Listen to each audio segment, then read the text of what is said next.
Welcome back. Let's bring in our panel to unpack everything we've just heard and how we need to set up for the day here. Paul Hickey is co-founder of Bespoke Investment Group. Peter Bookvar is chief investment officer at One Point BFG Wealth Partners, also a CNBC contributor. And Claire Pleidel-Bouverie is co-head of global innovation team at Lion Trust Asset Management. Welcome to all of you. So much to get to. Claire, I'm going to kick this off with you because we just spoke to the CEO of Altruist, and obviously, a small name in a big market triggering big moves this week. How does it speak to this, as you put it, software apocalypse that we're seeing roll through parts of the market here in recent days?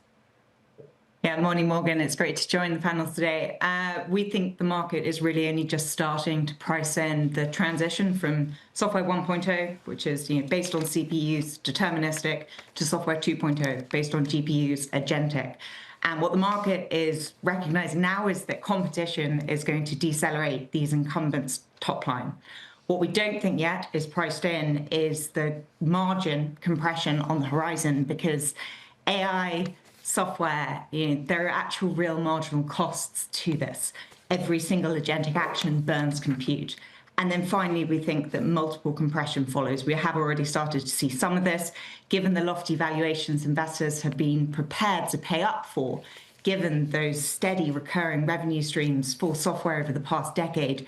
We think that there is significant multiple compression still to come. Yeah, and I think that was sort of the biggest takeaway for me, Peter, from the conversation we just had with Altruist, was the fact that fees are going to come down. And so if you're in a services business and fees are associated with the moat that you've built, AI is going to chip away at that, to the point Claire just made as well. And what's particularly interesting is that we've gone from software and business software to insurance brokerages, tax planning, wealth management, now real estate services. And we don't even actually have an AI product announcement that triggered that sell-off in that group yesterday. Exactly. And what's interesting is that the trade assumes that AI disrupts everything. However, it is yet to differentiate and say, okay, well, which of those moats, which of those companies that are potentially getting disrupted will actually turn that around and use AI to improve their business? A lot of this does remind me of the late 90s, when there would be an online retailer that got started and the bricks and mortar stock would go down. Well, yes, Amazon did disrupt everybody, but a lot of bricks and mortar just added their own online business and had a complementary mix between the two, rather than going out of business. So I think that it's easy to say that this new iteration of AI is going to affect everything negatively, but I do think a lot of business is going to integrate this and make their own businesses better. The fact that this is okay, Paul, I want to shift gears here on the AI trade to Cisco. Those shares are down 8% last I checked. Print was pretty solid, and yet investors are selling here. So how are we seeing this radiate out back to the hyperscalers, back to the AI infrastructure-related names like Cisco? Well, so Morgan, yeah, so Cisco finally gets to that 2,000 high, and then now it's pulled back, and it's back below that level. But one of the key issue in the report was margin guidance, which was weaker than expected. And the culprit there is memory, and that comes back to AI. So memory has been great for SanDisk. It's been great for Western Digital. Those stocks have gone bananas.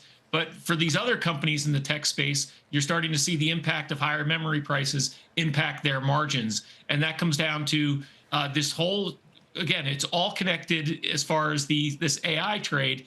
And as software becomes disrupted by all these AI programs, as Claire was saying, there's going to be a big shift. It's going to be a big disruption. And as Peter was discussing, we're going to see a major, we don't know how it's going to necessarily play out, but we know there's going to be an impact. But whether it's software, whether it's AI, it runs on semiconductors, and you're going to need more memory. So both those two sectors is perfectly rational. What you're seeing, the semis and the memory stocks doing well right now. Yeah, we got a couple minutes left here, so we're going to go a little lightning round style. And to your point, shares of Micron are higher this morning. But Peter, is there a point at which we start to see some of this pressure on the tech side in the supply chain, specifically around memory, start to funnel through to inflation readings, or no, too wonky? No, I think we heard it from even Apple, who's probably got the most leveraged, dominant sourcing platform in the world. They're even getting impacted by it. And when you see 75, 85, 100% increases in a core raw material cost, yeah, it's going to be reflected here. And I do want to highlight one important thing that Paul said. Cisco stock today is where it was 26 years ago in nominal terms. It was the backbone of the internet. So I think that that also highlights that investors are now beginning to separate out the builders of the infrastructure of this AI from the potential applications that are going to be built upon it. And going forward, one's likely to do much better than the other. Yeah. Speaking of CPI report tomorrow morning, Claire, what are you watching for, especially as it seems we're coming in hot out of the gate for January, even if from a jobs perspective, 2025, not so great? Yeah, and we think the CPI print is going to be more important than normal because, as we saw from the jobs report yesterday, there's no clear need for the Fed to cut right now. Our sort of key risk would be that inflation goes up and we see a further bear steepening of the yield curve, which would obviously pressure multiples, and equities can still work here, but we're really focused on those companies that are leveraged to very high structural growth that could weather that shock.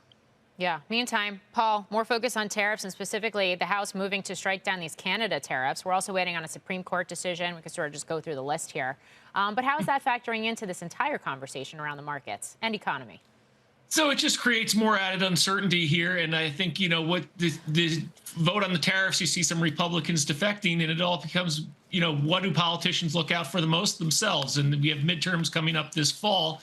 And what we're staring at here is the odds of the Republicans losing the House are pretty much, over 75% right now. And that's going to create, major problems for this Republican agenda going forward.